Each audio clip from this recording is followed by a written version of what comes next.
Bonjour à tous et toutes. Bonjour Perrine. Ravie de nous retrouver pour ce 6e podcast où aujourd'hui on va parler de l'influence que peuvent avoir les autres lorsqu'on veut prendre une décision sur une situation ou un projet pour lesquels on n'a pas forcément trop d'avis. Et puis, c'est justement, parfois, ces prises de décision qu'on prend peuvent nous peser. Et on verra dans un deuxième temps, bah, où est justement notre place par rapport à ça. Alors, l'autre fois, on en était resté sur qu'est-ce qui se cache, pardon, derrière nos oui, mais. C'est vrai que, on peut avoir des envies, des projets, des idées géniales, et puis, hop, d'un seul coup, on a une partie de notre mental qui se met en mode peur et qui active oui, mais, et puis tout le cheminement. Donc des peurs qui nous chuchotent un scénario catastrophe, parce que c'est souvent comme ça que ça se passe. Donc ça, j'invite toutes les personnes qui nous écoutent à retourner sur le podcast 5 si le sujet les intéresse. Et là, bah, on va démarrer voilà, sur cette influence qui peut nous peser, l'influence des autres lorsqu'on va demander conseil. Et toi, Perrine, un exemple qui te fait penser à ça? Oui, je vais quand même dire bonjour à tous nos auditeurs et à toi. Bonjour Delphine. Là, Delphine, elle était lancée, là, elle a commencé le speech, C'est elle a ça, oublié que je pouvais parler de temps en temps, mais c'est OK. oui, oui, Mais oui, oui, c'est ça, c'est eh, ça. Moi, je suis dans le non, non, feu de l'action, tu vois. C'est vrai qu'on je vois ça.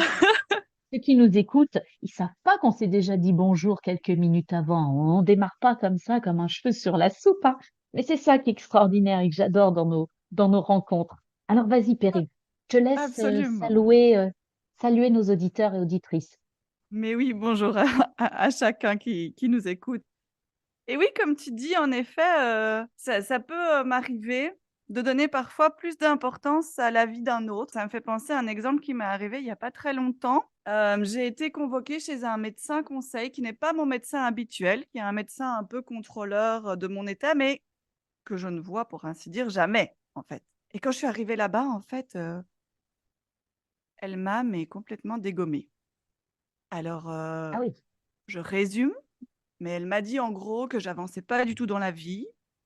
Que j'avais fait une formation pour la gestion du stress, mais que ça n'avait pas du tout évolué, que je ne savais toujours pas gérer mon stress, que si je restais comme ça, on n'allait jamais s'en sortir.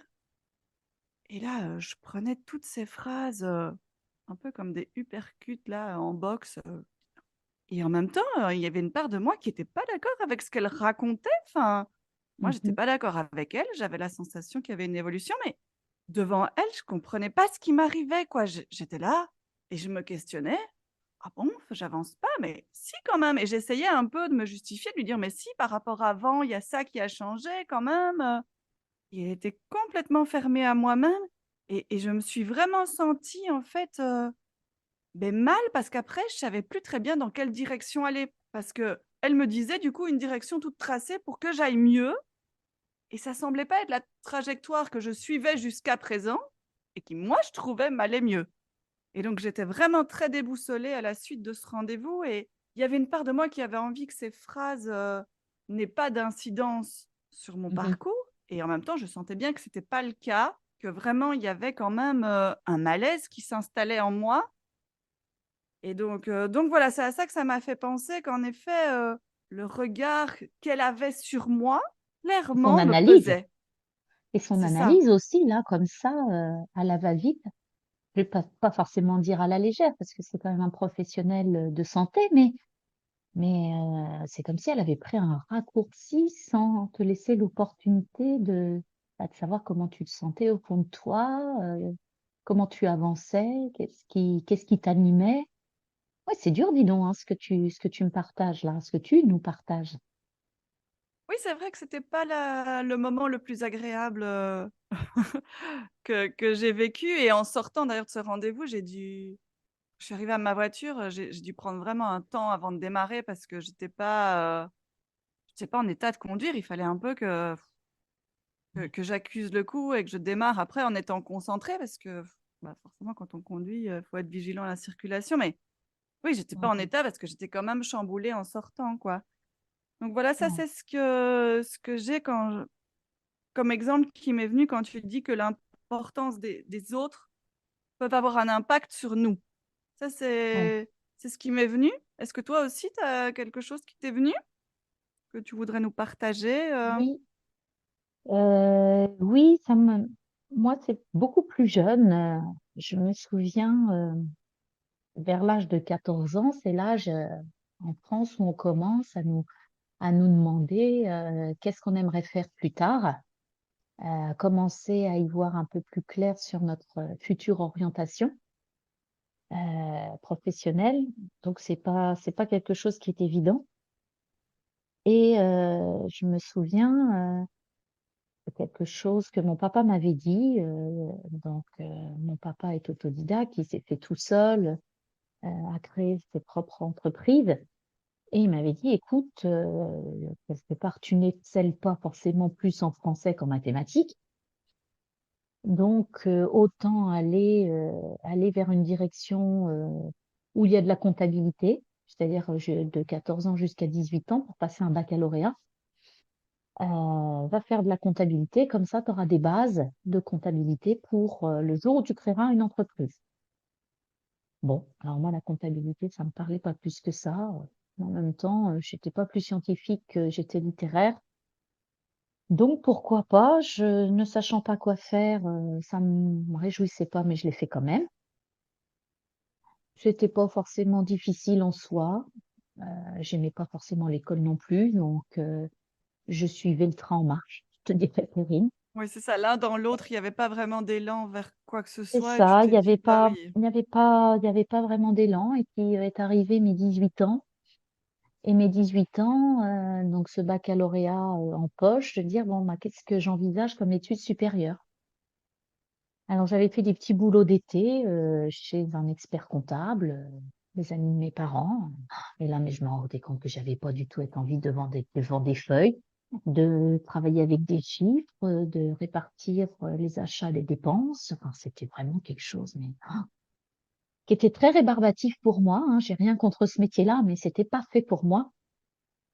Par contre, il y avait quelque chose qui m'animait, ça m'a permis d'y voir plus clair. Ce qui m'animait, c'était tout ce qui était en lien avec la créativité, c'est-à-dire je connaissais toutes les publicités qui passaient à la télévision, je les connaissais par cœur.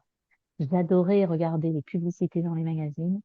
Et il y avait cette petite fille en moi qui disait, mais si un jour tu peux créer des publicités qui passent sur des panneaux 4 par 3 dans des grandes villes ou dans des magazines télé, je Oui, serais oui. fière quelque part. Personne va me reconnaître, mais moi, de me dire que je serais vue par des milliers de personnes, bah, c'était quelque chose qui me plaisait. Et donc là, bah, c'était pas facile parce que de trouver des écoles quand on sort d'un bac comptabilité, bah, c'est pas du tout la voie, évidemment. Il aurait fallu que je sois plus dans le littéraire. Mais en même temps, j'ai regardé des écoles sur Paris, donc très très loin de mon domicile. Donc il y avait cette partie de moi qui était tiraillée parce que je voulais pas partir, quitter le foyer et puis d'aller vers l'inconnu. Mais il y avait l'envie de mon cœur aussi. Et puis, au moment de me décider, et ben, j'ai rencontré le père de mes enfants. Et là, à nouveau, je suis confrontée à une décision à prendre, comme lorsque j'ai passé ce diplôme, ce baccalauréat de compta, Oui. où il m'a dit, c'est tu choisis. Moi, j'ai fini mes études. Et il est hors de question que je retourne sur Paris. On habitait la Normandie à l'époque. C'est moi ou tes études. Oui, dur Et là là, comme, et là, je me suis remis en mode, bah, comme je pense à l'époque où il a fallu que je fasse ce premier choix, en mode petite fille, parce que c'est facile maintenant à l'âge que j'ai de dire que j'étais dans ce mode de petite fille. Mais à l'époque, j'en avais pas conscience. Et là, ayant peu confiance et encore moins d'estime de moi-même, j'étais aussi en mode, bah, je rêve du prince charmant, de pouvoir fonder une famille, avoir des enfants. ah oui. Et donc, ayant peu d'estime de moi-même, je me suis dit, euh, effectivement, je vais peut-être pas laisser passer l'amour. Donc, j'ai fait un choix. j'ai choisi le père de mes enfants et je suis pas partie dans une école de journalisme sur Paris. Je n'ai pas dit complètement mon dernier mot parce que ça me tenait quand même réellement à cœur. Donc, j'ai essayé de trouver à moindre mal une école sur mon secteur géographique qui pouvait en même temps me permettre de pouvoir toucher à ce domaine Ce publicitaire, qui de la t'a création inspiré, oui. publicitaire quand même. Ça ne valait pas du tout. Ça n'avait pas d'équivalence par rapport à l'école sur Paris, ça c'est clair. Mais j'ai essayé de concilier les deux. Et c'est vrai que en ce qui me concerne, à l'époque, j'ai vraiment laissé l'influence des autres avoir du poids sur moi. Peut-être que c'est ce lien d'affiliation ou le statut professionnel de quelqu'un ou l'âge de la personne, son expérience qui ont fait à chaque fois que j'accordais plus de valeur et de crédit à ce qu'on m'a proposé. Je ne sais pas. Et toi, Perrine, toi, ça... Écoute, je crois qu'on va aborder ça, mais après un petit tips, histoire d'un Oh, peu nous prendre confiance en nous, justement. Est-ce que tu aurais quelque chose qui pourrait nous aider un petit peu à nous mettre nous et qu'on puisse tout doucement partir vers où est notre place? Est-ce que tu penses à quelque chose? ah oui, oui, oui, oui, avoir plus confiance, sentir plus de force en nous.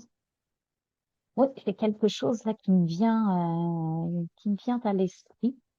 Alors, je ne sais pas comment vous êtes installés, alors toi, Perrine, je te vois là, tu es donc assise. Les personnes qui nous écoutent va trouver une position où vous pouvez avoir le dos en appui. Alors, soit vous êtes dans un fauteuil, sur une chaise, adossé dans votre lit, de façon à ce que vous puissiez là être installé confortablement dans une position où vous allez pouvoir maintenir cette position, cette posture. Je vous invite à fermer vos yeux, à vous concentrer sur ma voix et à vous intéresser à votre respiration, son mouvement, selon que vous vous concentrez sur votre ventre qui se gonfle ou se dégonfle, ou sur votre poitrine, qui se soulève et qui s'abaisse, au fur et à mesure que vous respirez. Suivant le rythme de votre respiration, vous allez vous rendre compte que la relaxation s'invite un peu plus à chaque respiration. La détente musculaire peut vous envahir, suivant les parties de votre corps où vous vous concentrez. Et tout en écoutant ma voix, j'aimerais que vous vous intéressiez à votre dos. Sentir l'appui de votre dos sur le support sur lequel vous êtes installé. J'aimerais que vous imaginiez que vous vous êtes posé contre un arbre. Un arbre fort, vigoureux.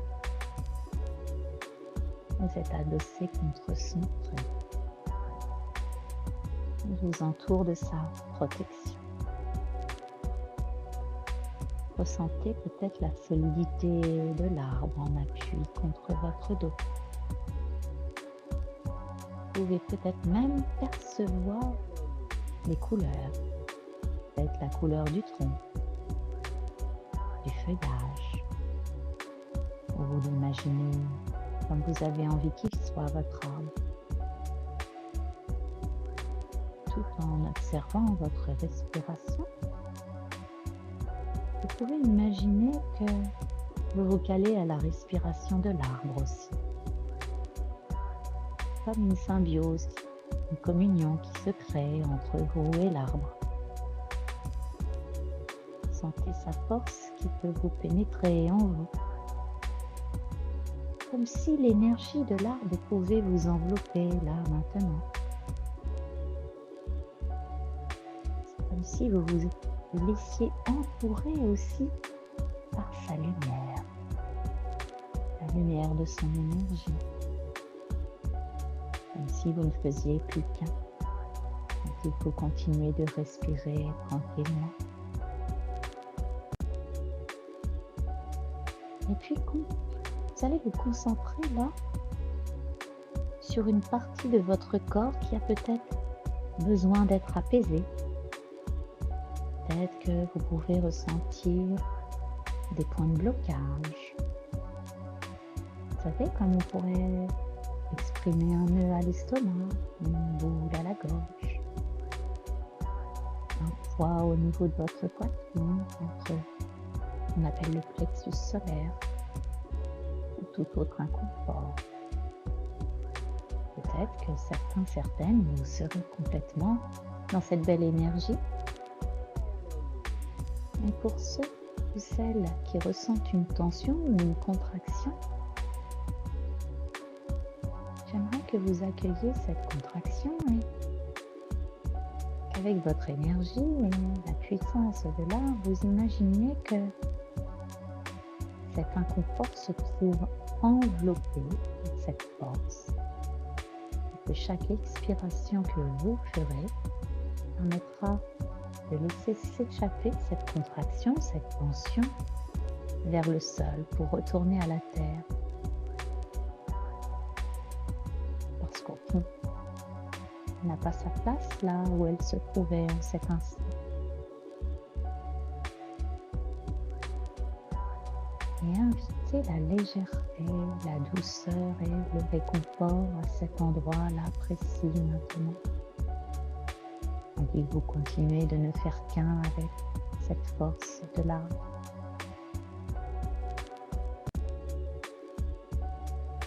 Tout en continuant de vous remplir de cette belle énergie, laissez se déposer en vous l'apaisement et l'harmonie dont vous avez besoin. Et maintenant, je vous invite à prendre une grande respiration lente et profonde. Et à l'expiration, vous referez surface et je vous retrouve pour la deuxième partie de ce podcast.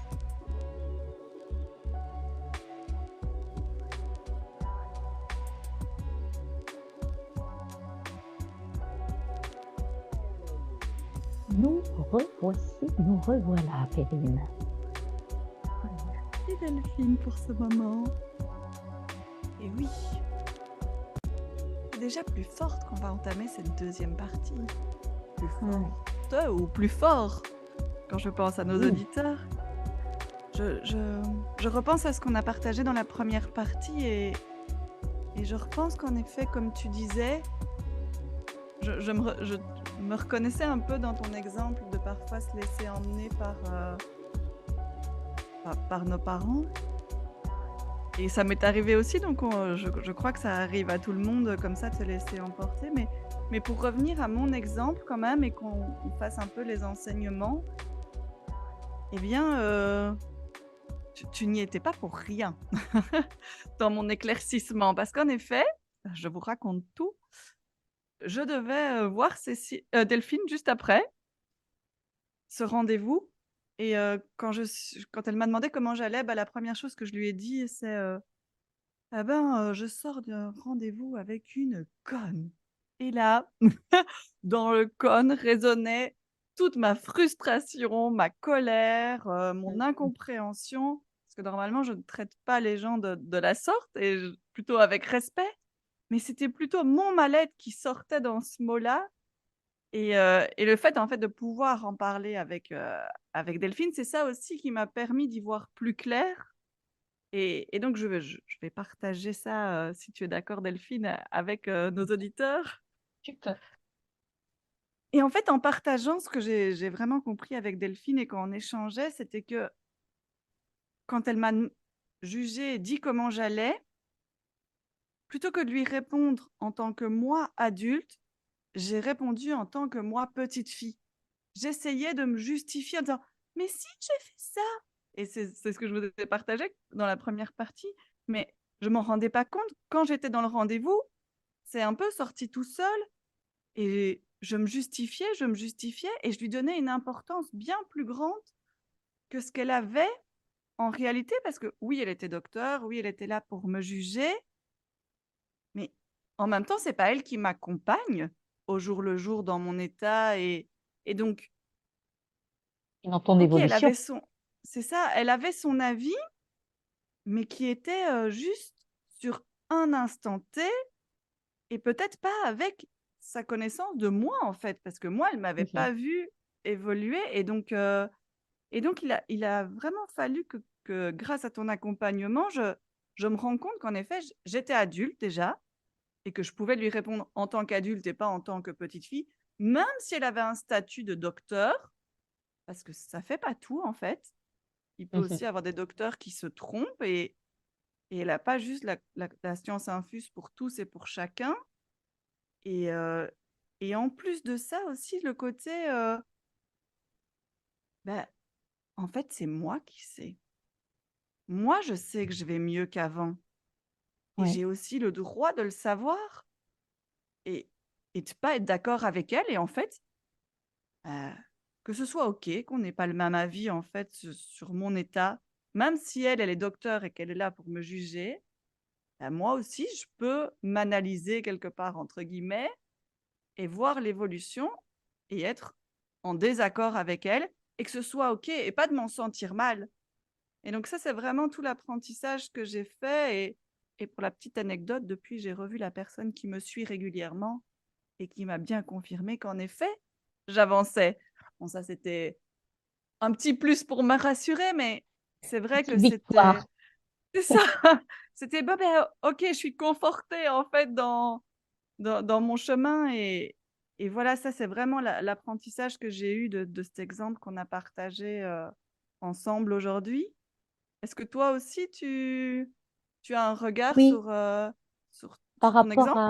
à mes exemples aussi et puis mais je voudrais juste revenir sur ton exemple et c'est vrai, je me souviens quand on en a échangé, je t'ai aussi dit que, la vie, elle est bien faite et ce qui nous permet de voir notre cheminement et notre évolution, c'est quand on est face à des situations que j'appelle tests. J'ai l'impression que la vie, l'univers nous met comme ça des expériences tests et suivant notre réaction, c'est comme ça qu'on peut mesurer aussi notre évolution et une fois qu'on sait ça, c'est géantissime. Parce que peut-être que, sur le moment, tu t'es trouvé hébété, voire, sans réponse, quelque part, parce que ça te scotche ce qu'on peut te dire. Mais au fond de toi, même si tu as pas les éléments de réponse sur le moment, mais après coup, tu ne laisses pas le pouvoir de cette personne et son analyse, complètement démonter ce que tu ressens au fond de toi, dans la personne que tu es. Et c'est en ça que les situations tests sont géniales, c'est parce que tu as pris le recul et tu es allé vérifier que ce que tu ressentais au fond de toi était bien plus fort que son simple avis. Alors que peut-être il y a quelque temps encore, tu te serais complètement laissé engloutir par cet avis-là et ça t'aurait encore un peu plus altéré ta santé. Donc c'est ça que je voulais ajouter aussi. Oui, c'est vrai que tu as tout à fait raison de le dire et que oui, en effet, je suis d'accord avec toi qu'en fait, ces tests, ça nous valide aussi Oui, dans notre solidité. Bah, pour reprendre l'exemple de l'arbre et de la force, bah, c'est ça. on est ancré sur notre nouveau chemin, enfin Oui, ou sur notre chemin tout court d'ailleurs et que oui, bah, voilà. Je suis oui, restée sur mon chemin malgré ce qu'elle m'a dit, qui aurait pu en c'est effet ça. me déstabiliser, voire me mettre vraiment très, très mal parce que ces mots étaient durs quand même. C'était Oui, pas oui. Mais ça confirme que ton avancée, ta progression. Donc, c'est pas confortable au départ, mais au final, c'est un sacré tremplin après. Et pour ma part, je dirais que c'est vrai que quand j'ai un choix à faire, une décision à prendre sur un projet, quel qu'il soit, et là j'étais jeune, à ce moment-là, quand je vais recueillir l'avis des autres, ou tout du moins des personnes qui pour moi ont un statut influente, comme mes parents, comme un conjoint, sont des personnes en qui j'ai confiance et puis qui sont peut-être ou plus expérimentées ou plus matures, je ne sais pas à ce moment-là. Donc quand je suis indécise, c'est vrai que leur avis est important, ouais. Et et autant effectivement à une certaine période de ma vie, j'aurais pu leur en vouloir. C'est vrai que plutôt que de m'en vouloir à moi-même de pas avoir fait les bons choix, ça a été plus facile de leur en vouloir à eux, tout d'abord. Je leur en voulais parce que mais c'était après moi-même que j'en voulais parce qu'à ce moment-là, oui. j'étais pas en mesure de savoir mais qu'est-ce qui me tenait vraiment à cœur Il n'y avait rien qui m'intéressait. Je savais pas où aller, je voulais pas quitter le foyer, mais enfin bref, il y avait plein de paramètres qui me bloquaient pour avancer. Et du coup, je me rends compte que bah, il y a un précepte en PNL qui dit qu'un choix est meilleur qu'un non-choix. Et je dirais que bah, ça vaut le coup quand même d'y aller puis d'essayer. Ça nous permet d'avancer. De toute façon, on en apprend quelque chose, on en ressort un bénéfice, quoi qu'il arrive. Donc, ça permet de continuer sur son parcours, d'affiner ce qui nous anime, ce qui nous tient plus à cœur, et puis de pas vivre ça comme un échec ou comme un sacrifice. Parce qu'effectivement, si on regarde la situation comme un sacrifice, eh ben effectivement, on risque de choisir vraiment une mauvaise voie, de mal le vivre. Et puis, est-ce que ça vaut le coup de cultiver des regrets, des amertumes? À ce moment-là, on fait avec les moyens du bord qu'on pouvait avoir. On fait en fonction des éléments de réponse qu'on pouvait avoir. Donc, c'est ce que j'en dirais. Au final, j'en ai fait un atout, une force, et j'en ai appris beaucoup, parce que je savais que ça me servirait pour plus tard, quoi qu'il arrive. Et puis, trouver ma place, c'est de dire oui, mais la prochaine fois, j'accepterai peut-être d'être patiente pour que ça s'éclaircisse aussi dans ma tête. Parce que très Génial. souvent, quand on est en mode, on veut trouver une solution, là, il faut que je choisisse une orientation, vite, vite, vite, vite, mais je ne sais pas ce qui me tient à cœur. Donc, ça peut paraître la solution facilité, la proposition de l'autre, l'avis de l'autre, mais au final, je suis pas sûre que ce soit le bon choix, quoi. Voilà ce que j'en dirais, quoi, Perrine, par rapport à mon Ah bah, expérience. génial pour ces apprentissages. Je trouve que là, on sent vraiment que du coup, on a appris de nos expériences passées et que, bah, voilà, on peut, aussi se faire plus confiance et avancer, et s'écouter et la prochaine fois, Delphine, on va partir sur quelque chose beaucoup plus festif, à savoir se célébrer. Parce que parfois, ben, on ne voit peut-être pas notre réussite ou nos progrès ou notre évolution. Et là, ben, si ça te convient, je propose que nous abordions le fait, de se célébrer et de reconnaître sa fierté sur nos réussites. Qu'est-ce que tu en penses pour la prochaine fois? Ça me plaît bien, là, ce sujet, ça me plaît bien de prendre la mesure de nos accomplissements et de ne pas minimiser nos victoires. Parce que malgré les embûches qu'on peut connaître sur notre trajectoire de vie, suivant sous quel angle on regarde les situations, on se rend compte qu'on peut tomber beaucoup plus en reconnaissance et gratitude de soi-même et, et de chaque pas que l'on fait. Alors oui, hâte de nous Génial. retrouver, Perrine. Eh Et ben, Delphine, merci beaucoup pour ce moment. Merci à tous pour votre écoute. À merci à toi très vite aussi, pour la Perrine. prochaine fois. Oui, à bientôt à tous. Hâte de vous retrouver et je vous souhaite tout le meilleur pour vous. À tout très vite. Ah oui, j'aime bien. À tout très vite. Ciao!